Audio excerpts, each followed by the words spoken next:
एक काम करना नहीं आता तुम्हें? सारे घर में धूल हो रही है, कभी सफाई भी कर लिया करो।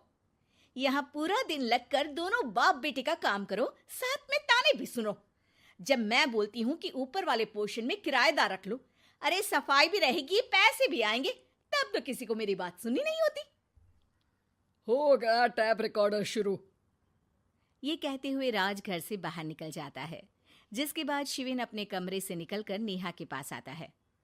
क्या यार मम्मी, कितनी बार बोला है टाइम से उठा दिया करो।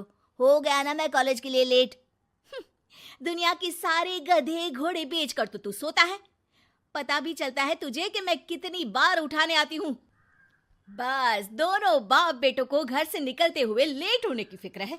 वापस आते हुए कितना भी लेट हो जाए कोई फिक्र नहीं। ओहो मम्मी, ओवर एक्टिंग मत किया करो। माँ की बातें अब ओवर एक्टिंग ही तो लगेगी ना। मेरी तो कोई फीलिंग्स ही नहीं है। क्या करूं, मर जाऊं क्या मैं? ओफो मम्मी, जा रहा हूं मैं, बाय।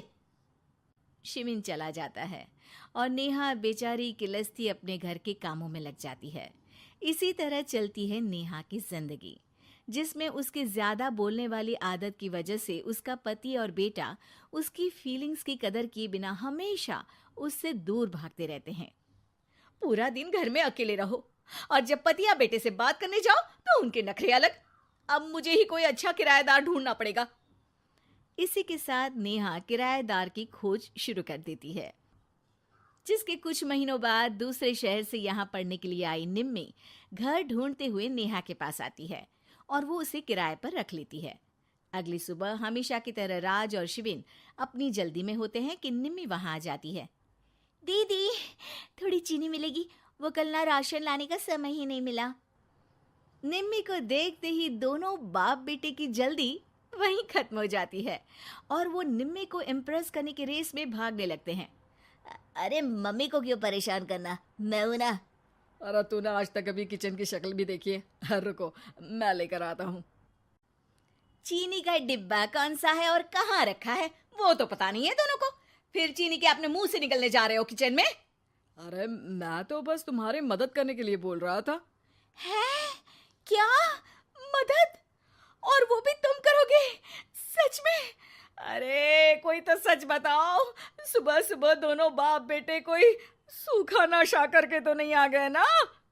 अरे कैसी बेकार की बातें करती हो मम्मी। अरे जब कौवा अचानक हंस की चाल चलने लगेगा तो शक होना तो लाजमी है ना। घर का ऐसा माहौल देख निम्मी वहां से जाने ही लगती है कि राज उसे रोक लेता है। अरे आपने चीनी तो ली ही नहीं? इट्स ओके भैया, मैं आज बिना चाय की ही कॉलेज चली जाऊंगी। जहां एक तरफ भैया सुन राज का दिल टूट जाता है, वहीं कॉलेज सुन शिविन खुश हो जाता है। वैसे आप कौन से कॉलेज में हो? इस पर निम्मी जवाब देने ही वाली होती है, लेकिन नेहा टोकते हुए बीच में बोल पड़ती है। अब दोनों को देर नहीं हो रही। हद है इनसे भी, कहीं बात बनने ही नहीं देंगे मेरी तो। अरे जा रहे, अब यहाँ बचाई क्या है? इस पर निम्मी के पीछे पीछे शिविन कॉलेज की तरफ और राज ऑफिस चला जाता है। इसी तरह दिन बीतने लगते हैं, जिसमें अब सुबह जल्दी जाना और शाम लेट आने का सिलसिला सुबह लेट जाना और शाम जल्दी आने में बदल जाता है। एक शाम वो दोनों समय से पहले ही घर वापस आ जाते हैं, जिन्हें देख नेहा हैरान रह जाती है। हाय मेरे रब्बा, अरे पहले घर जल्दी आना शुरू कर दिया और आज तो उससे भी जल्दी। कहीं मैं कोई सपना तो नहीं देख रही? मतलब अब क्या हम अपने घर भी जल्दी वापस नहीं आ सकते? अरे घर तो कितने सालों से तुम्हारा ही है, पर लगता है कि अपना ही है, इस बात का एहसास अब हुआ है। वो सब ठीक है मम्मी, निम्मी कहाँ है? जरा उसे बर्थडे विश तो कर दूं। अरे वाह रे, आज तक तो अपनी माँ का बर्थडे तुझे याद नहीं रहा, उसका बहुत याद है।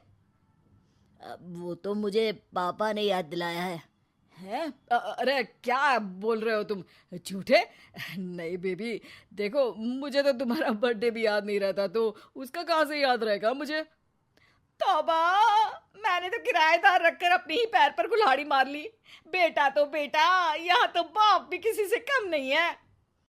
इतनी देर में निम्मी भी घर वापस आ जाती है, जिसे देखते ही शिविन हैप्पी बर्थडे गीत गाता हुआ उसके पास चला जाता है।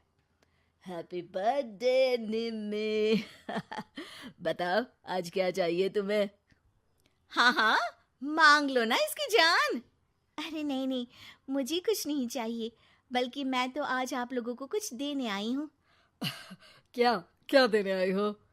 निम्मी अपनी बैग में से मिठाई का डिब्बा और शादी का कार्ड निकालती है। ये मेरी शादी का कार्ड और मिठाई। आप सबको मेरी शादी में जरूर आना है और इसी खुशी में मिठाई खाइए। निम्मी की बात सुनकर जहां शिविन और राज शॉक में आ जाते हैं, वहीं नेहा हंसने लगती है। दिल के अरमां आंसुओं में बह गए। नेहा की बात से कंफ्यूज्ड निम्मी उससे इसकी वजह पूछती है, जिस पर नेहा अपने पति और बेटे की सारी करामातें उसे बताती है। आई कांट बिलीव, आपको मैंने भैया बोला, और शिविन तुम्हें तो मैं हमेशा छोटे भाई की तरह समझती हूँ, लेकिन कहते हैं ना, man will be always man. लेकिन आज से ये विमेन सेम नहीं रहेगी इनके लिए। फिर क्या, बाप बेटे आगे आगे और नेहा झाड़ू लेकर उनके पीछे पीछे।